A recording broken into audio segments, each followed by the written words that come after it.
folks, another year has come to an end, which means it's time once again to do another top 10 best films, specifically of 2019. Yes, folks, it's time to talk about the best of the best, the films that made me cheer at the film screen, the films that made me laugh the hardest, and even the films that made me shed a tear at the film's finale. Now, before we start, here are a couple of ground rules. Number one, I didn't see every single movie that was released this year because that's, well, impossible. And two, these are my personal opinions, not yours, so please be respectful. And if you don't see a film that you thought was great that isn't on this list, those are probably the two biggest reasons why. So please be respectful of my opinions and don't get mad at me if I didn't see a movie you like. And without further ado, let's get started with the honorable mentions. Isn't It Romantic? Hobbs Shaw, Abominable, The Angry Birds Movie 2, Zombieland Double Tap, Spider-Man Far From Home, Shazam, and last but not least, Pokémon Detective Pikachu. And now, without further ado, it's time to count down the top 10 best movies of 2019. Number 10. Kicking our list at number 10, we have the Lego Movie 2, the second part. Now, while it isn't as great as the first part or even Lego Batman, it's still a ton of fun. It's hilarious, it's got great characters, beautiful animation, a song that'll get stuck inside your head, and just really powerful and mature themes that really stuck with me. Sure, some of the world building doesn't make sense, sure, some of the characters don't get as much screen time as they did in the first part, and sure, not a lot of the jokes are as funny, and it's way too long, but it's still a ton of fun at the movies that definitely deserved more attention than it did. I'm really disappointed that it was a big financial failure at the box office, but hopefully, thanks to streaming services, I hope it'll see its popularity rise soon. What else can I say? But everything is still awesome in the Lego Movie franchise. Number 9. At number 9, we have what is easily the best romantic comedy of the year, and that is Long Shot. It's hilarious, has great characters, Charlize Theron and Seth Rogen have great chemistry, and you really want to see them fall in love, and love seeing them fall in love. Yeah, some characters are really unnecessary to the plot, and it may drag a little in the second half, and some of the jokes do not work and fall flat on their face, but I still thoroughly enjoyed this movie. Go check it out. It's a great date night movie, and I highly recommend that you go check this movie out. Number 8. Now here's something that not everyone's going to agree with. At number 8, we have Frozen 2. Now, I know a lot of people don't like this movie. In fact, some people downright hate it. And I can see where some people don't like it and say it's not as good as the first one. But I really like this movie. I thought it was really good. It's hilarious, has great memorable characters, has great fantastic songs, beautiful animation, and I would say the same amount of heart put into it as the first Frozen. Yeah, some characters do not get the screen time that they should, and there are several cliches thrown in here that were very unnecessary and just dragged the movie on, but I still thoroughly enjoyed this movie. While I wouldn't say it's as good as Frozen, like I did in the last video, I certainly think it's a very great, good family movie that you definitely should go take the kids out. It's definitely worth your time. Number 7. Coming in at number 7, we have what is easily the best live-action adaptation of South Park ever, Good Boys. What else can I say that hasn't already been said about this movie? It's hilarious, the kid acting is surprisingly well done, the story is great, the characters are all lovable, and it's got a great message about friendship and letting go, and it's really, really well done, and there's a lot of heart put into it. Yeah, Max isn't as lovable or as memorable as the other two boys, and yeah, some jokes do fall flat on their face, and the jokes being, hey, these kids are swearing, but it's still a really fun time at the movies. I'm glad that this was the highest grossing R-rated comedy of the year. If you haven't checked this movie out, definitely go check this out, unless if you're a child. Don't watch this movie. Like seriously, don't do that. Number 6. Yes, I think the case of what number 6 is very obvious here, and that is Knives Out. After the backlash he received from The Last Jedi, Rian Johnson made a stellar comeback with Knives Out, a fun, engaging mystery thriller that keeps you guessing, has you laughing your ass off, and makes you care about the characters, especially Ana de Armas, who is just stellar, and I can't wait to see her in more movies, especially that new James Bond movie that's coming out soon.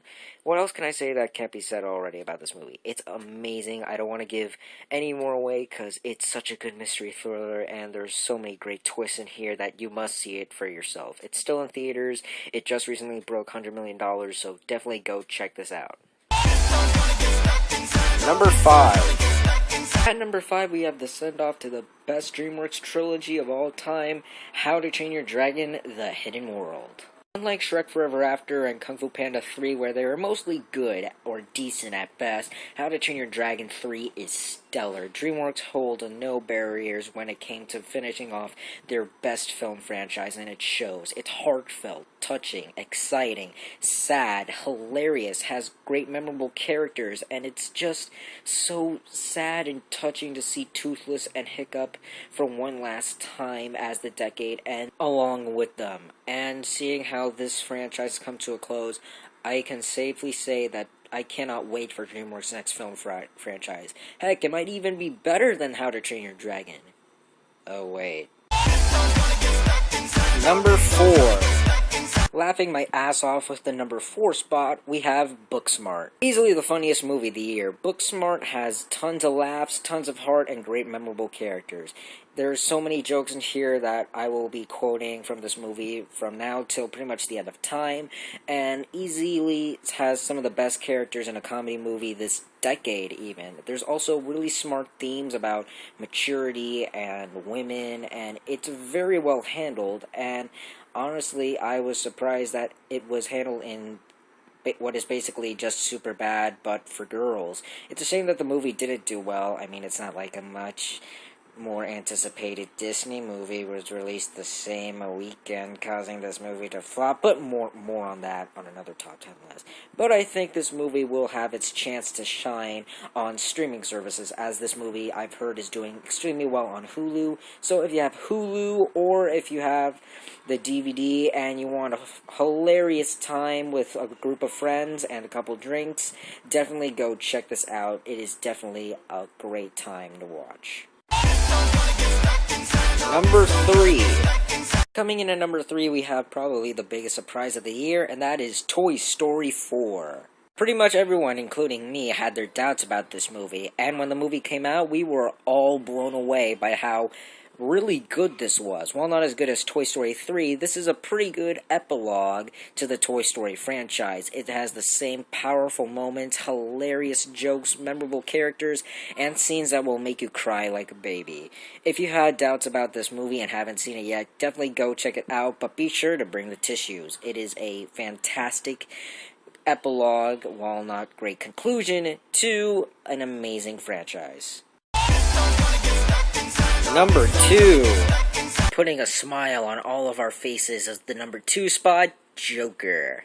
Easily the most disturbing film I've seen all year. Joker is very reminiscent of films like Taxi Driver in the way it's presented, and it left me disturbed, uncomfortable, and I loved every second of it. With a great, stellar, phenomenal performance by Joaquin Phoenix, who definitely deserves the Oscar nomination, and even the Oscar Academy Award, there's no reason why this film isn't the highest grossing R-rated film of all time. Sorry, Deadpool. What can I say? I'm uncomfortable, and I'm satisfied.